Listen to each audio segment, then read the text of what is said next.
2 days he was gone. No calls, no messages, nothing. And then he came back. Same face, same voice, same scent. But something was different, something I couldn't name. And now I can't sleep because whatever came back, it knows I know. Beat that like button and subscribe and lock in. When I first noticed that my boyfriend was talking to himself, I didn't think much of it. Even I do it sometimes. I think most people do. He would do it so quietly I can't even say for how long it had been going on. Maybe he had always done it. His lips moved rapidly, and his voice was barely a whisper, so for a while I thought he might be quietly humming. He would look down while doing it, while scrolling his phone, or doing chores around the house. Maybe it was a compulsion, like a tic or even Tourette's, and I was trying to think of the kindest way to bring it up without it seeming like I was judging him. It all came to a head on Saturday. I was in the living room mindlessly scrolling on my phone while David was in the kitchen making us some food. Suddenly he ran into the room and stopped at my feet with a wild look in his eye. Stop it. He did not scream, but his voice was raised, like he was disciplining an unruly child. I dropped my phone on my face because I wasn't expecting him to bark a command at me like that. What? Well, I'm not doing anything. I snapped back. I had no idea why he was reprimanding me for being on my phone, but his eyes weren't directed at me. He was looking directly behind me at something over my shoulder. I glanced back, but nothing was there. I kept looking between my boyfriend and the empty space behind me, trying to make sense of what was happening. He blinked rapidly and looked down at me. He seemed agitated. I'm sorry. He shook his head and rubbed his temples. I thought I saw something behind you, he answered slowly, still shaking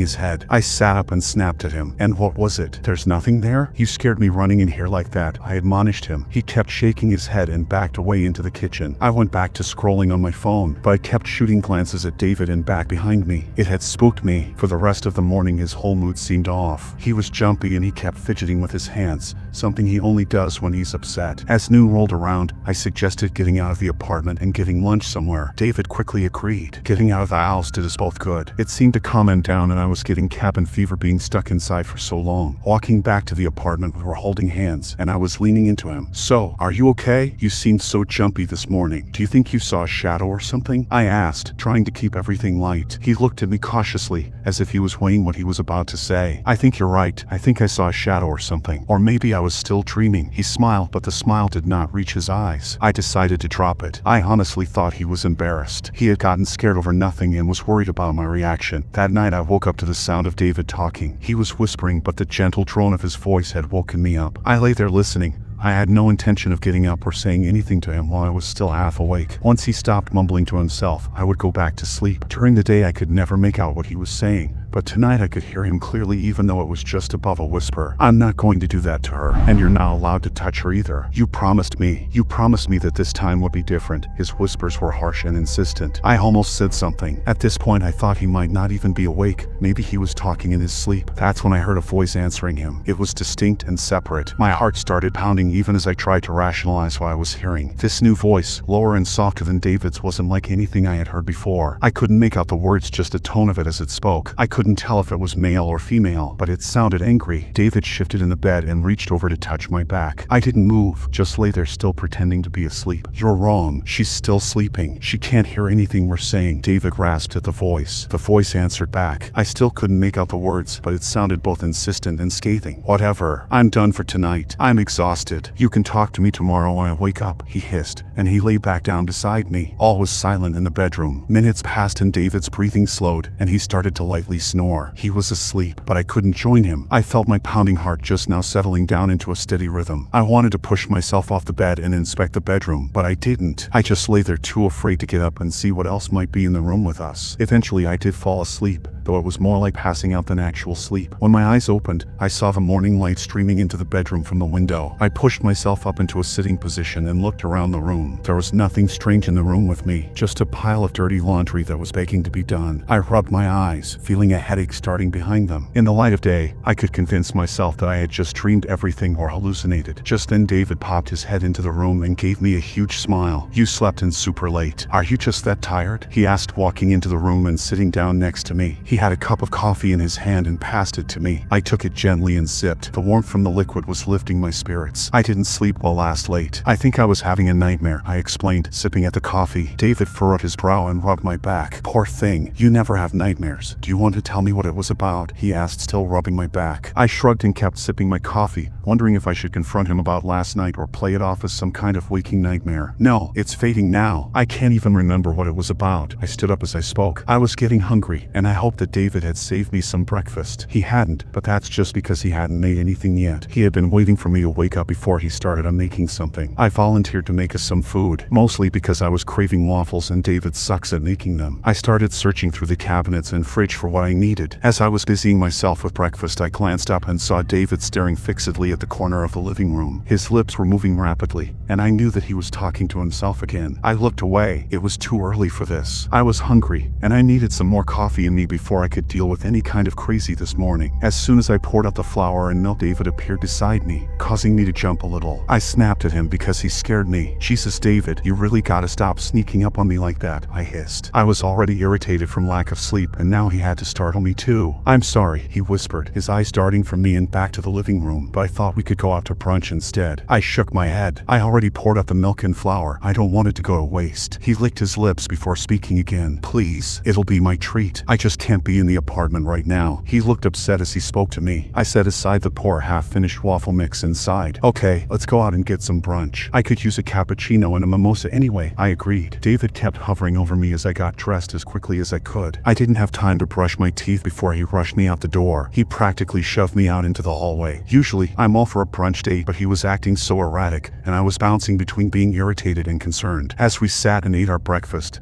I decided I needed to bring everything up. Something was worrying him, and the more I thought about the last night, the more this pit of worry was forming in my stomach. I think I just wanted him to tell me that everything was alright, that I had dreamed everything, and this was something normal. I was blowing out of proportion. Last night, I woke for a little while. I thought I heard you talking to someone. I tried to say it as nonchalantly as I could. David coughed on his eggs Benedict and gave me a horrified expression. What are you talking about? I wasn't talking to anyone last night. He looked at me wide-eyed. He was a terrible liar. Babe, it's okay. If you were dreaming, or if you have some kind of tic or Tourette's, it's okay. I'm not here judging you. I'm just telling you that I've noticed. And I think I was dreaming through part of it anyway, because I thought I heard something answering you back. I reached out trying to hold his hand, but he snatched it away. You had a nightmare last night. I wasn't talking last night. I was asleep the whole time. He was sweating as he spoke, and his eyes were darting around like he was looking for someone. I sighed and went back to my breakfast. David sat his fork down and was looking everywhere except for me, his breakfast forgotten. I hadn't meant for this to happen. Maybe talking about this in a public setting was too much for him. After we paid the bill, we were walking home when David grabbed my arm and forced me to face him. His eyes had a glassy and panicked look to them. I felt a stab of panic and placed my hand on his chest, feeling his heart pounding. Honey, are you okay? You look like you're getting sick. I moved my hand to his forehead, wanting to take his temperature when he pushed my hand away. I think I should go back to my apartment for today. I think I need to be alone for a while, he stammered, backing away from me. Okay, but if you're sick, if you come back with me, I can take care of you, I pleaded. He shook his head. No, I think I really just need to have some time to myself. He turned and walked away, leaving me staring after him on the sidewalk. Both our apartments were in walking distance. One of the perks of living in a city. He was always at my place so often we practically lived together. It felt unnatural going back home alone. I texted him throughout the day, but I got no answer. I tried calling, but it went to voicemail. Any irritation I felt for him was gone and replaced with pure concern. As the evening wore on, I was preparing to go over to his place to confront him when he finally called me back. David, are you okay? You haven't messaged me back all day. I was getting worried. I was getting ready to come over to your place, I said in a rush. No, don't come over here. It's not safe. He spoke in a low whisper. I almost couldn't hear him. What do you mean it's not safe? Safe for who? You or me? My voice rising in alarm. For you, he sputtered. You're not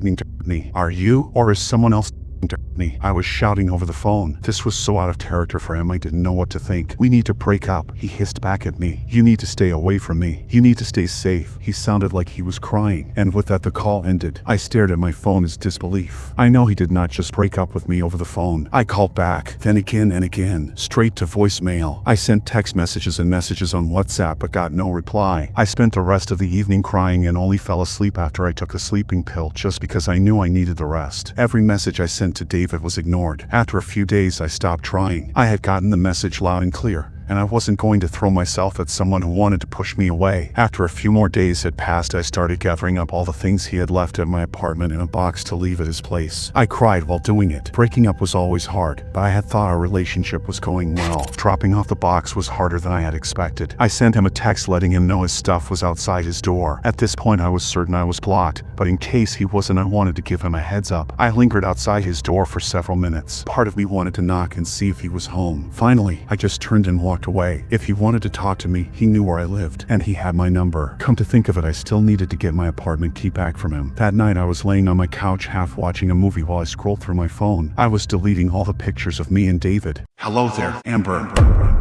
A soft voice heard from somewhere behind me. I gasped and leapt off the couch, clutching my phone to my chest. It sounded like someone was right beside my ear, but there was nothing. My eyes darted to the TV screen. Maybe I had heard it from there, but no one in the movie I was watching was named Amber. My heart was pounding as I tried to rationalize what I had heard. Immediately I thought of David and his weird tic and the voice I had heard that night. I ended up staying awake most of the night. I was scared. I didn't want to be. What I was feeling was irrational, but that didn't mean it wasn't happening. I got up to leave the apartment, but I ended up just sitting back down again. Where was I going to go? It was the middle of the night, and besides a few all-night diners, everything was closed. I didn't relish the thought of sitting on an uncomfortable bar stool sipping coffee waiting till morning. Staying home seemed like the best option. I even thought about messaging David, but I stopped myself. He wasn't going to answer me anyway. I stayed on that couch till the first rays of light started to peek through the blinds. I smiled. The sunshine calmed my nerves and I felt myself finally relaxing and drifting off to an exhausted sleep. As I closed my eyes and curled into the warmth of the sofa, I felt a hand gently pressing onto my back. The hand of claws digging through the fabric of my shirt. "Don't go to sleep yet, Amber. We have so much to talk about."